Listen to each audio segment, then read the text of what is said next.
Well, howdy there, Internet people. It's Bo again. So we have another message I want to respond to.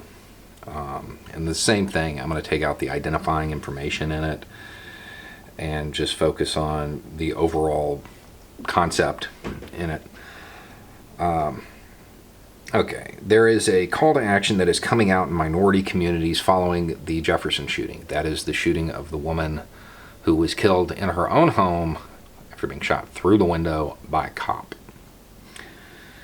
And while I believe in its ideals, I think the reality would have grave consequences.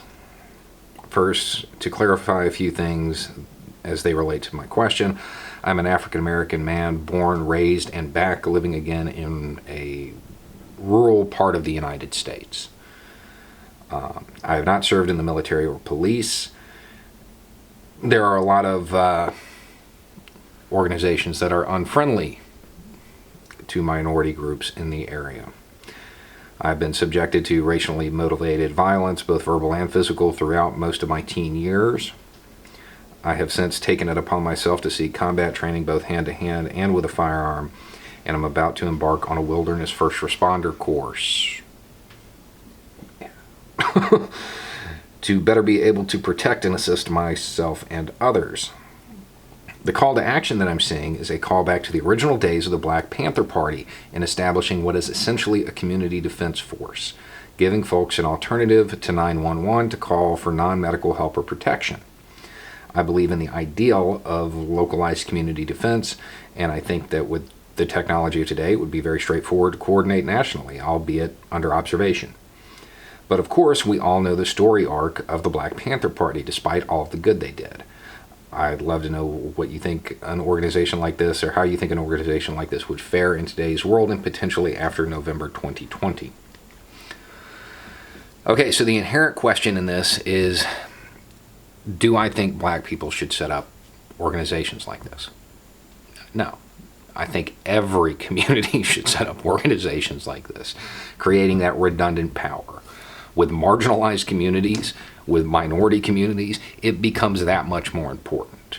So, I mean, yeah, this is something I advocate for everybody. I don't necessarily think it needs to be just a particular race or ethnic group. I would prefer they be geographically centered. At the same time, in your situation, not everybody in your geographic area is going to think highly of this. So I can understand why it would be limited in scope. That makes sense.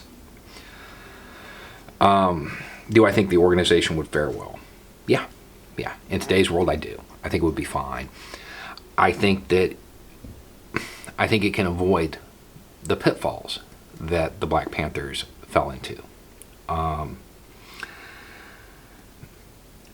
When they came about, they were a very publicly militant organization. You know, the berets, the uniforms, all of that. I would avoid that. I would avoid that today. And I would expand far beyond, just like they did. You know, it's community defense. But at the same time, they had a lot of other stuff going on. I think these organizations should do the same thing. These little community networks engage in microloans for small businesses, assistance for the needy, mentoring, childcare. I mean, all kinds of stuff, skill development. There's so much that can be done once these networks are in place. And to me, that would be the focus. The other side of it, the community defense aspect of it, giving people an alternative to call, that makes sense. And it should be part of it, no doubt. But I wouldn't adopt that militant structure that the Black Panthers had. And that's not a criticism of them at the time. You know, when they came about, they didn't have a choice. You know, it's easy to look back and say, well, you know, they were kind of militant and that made them a target. Yeah, and if they weren't militant, they still would have been targets. So that doesn't matter. I don't think today that posture is necessary. I could be wrong, but I don't think it's necessary today. And I think as long as that posture is avoided, you know, you don't adopt military-style uniforms or a rank structure that parallels the military, anything like that, I think it would be seen more as a really advanced church group that also has this community defense component rather than a paramilitary organization. And that's where the grave concerns would come in. Because the second it gets seen like that, then it's a target for the media. You're the boogeyman, and you're out to get everybody. So when you're talking about doing something like this, especially when it is going to be benefiting one particular community, and there's already a storyline that says, oh, they're militant. The first battle is a PR battle. You have to make it clear that you're not there to do anything wrong. And from this message, you're not. You're wanting to help people. That's got to be the messaging that goes out. Because if it's not, you do become a target for the media. Law enforcement will start looking at you because they're going to think that, you know what they're going to think.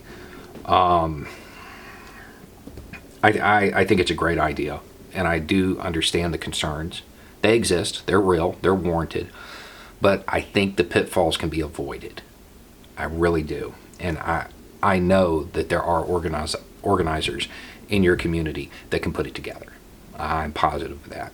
You don't need help from the outside, but if you want it, I can assure you there's a whole bunch of people of all skin tones that would be more than willing to help. So, yes, I think organizations like this are important. Creating that redundant power, creating that localized power structure is really important. And I don't think that they'll become a target as long as they win the PR war up front.